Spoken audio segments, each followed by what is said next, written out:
施錠をしたとはいえ、こんな古い木の扉なんて簡単に破られるだろうな。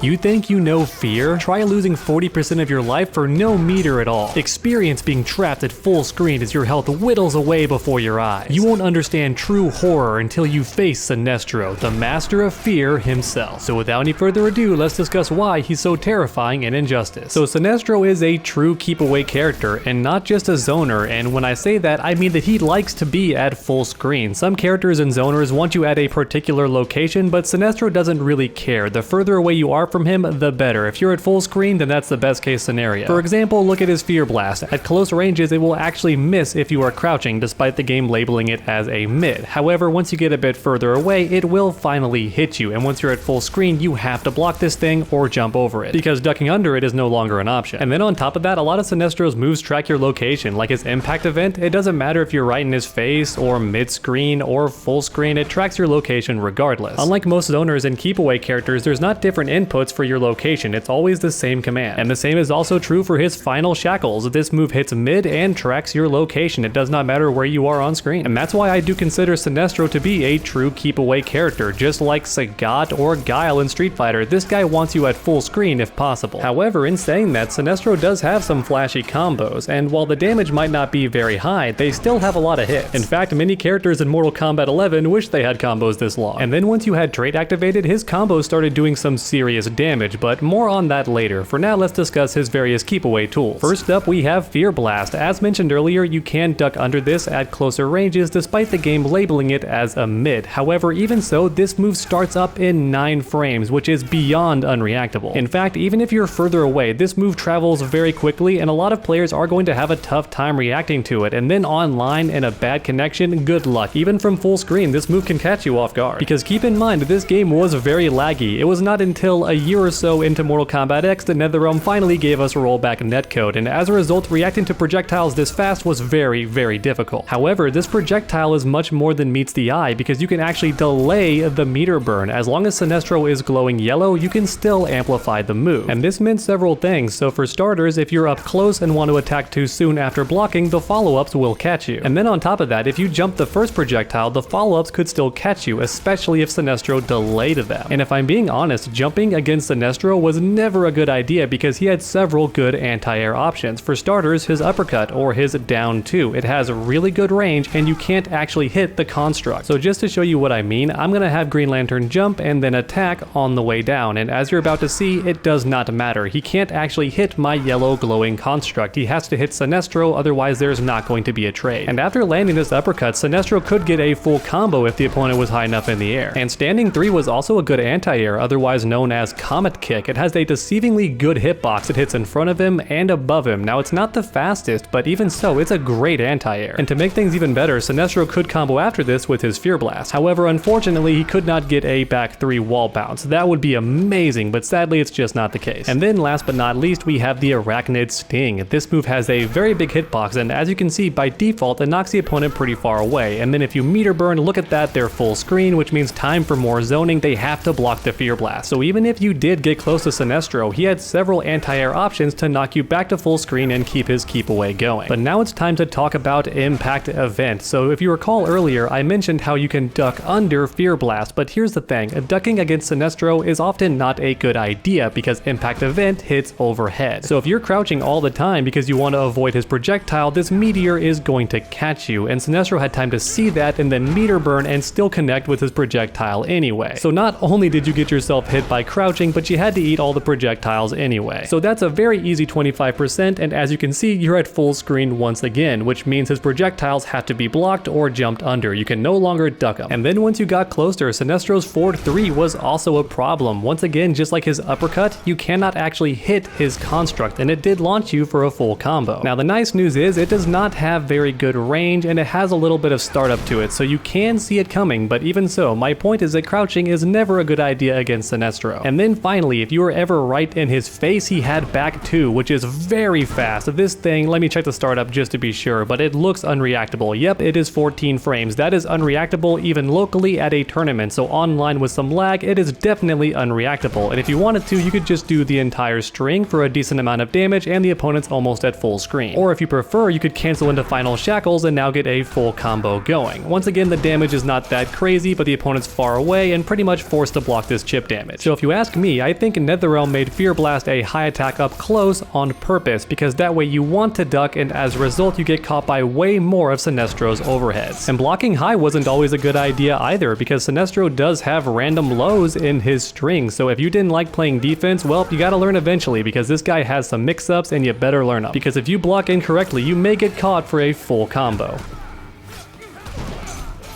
And then I also wanted to talk about his Axe of Terror, because a lot of players were not quite sure how to utilize this move. For most casual players, it was mainly used as a combo extender in the corner, and don't get me wrong, it did some pretty good damage in that regard.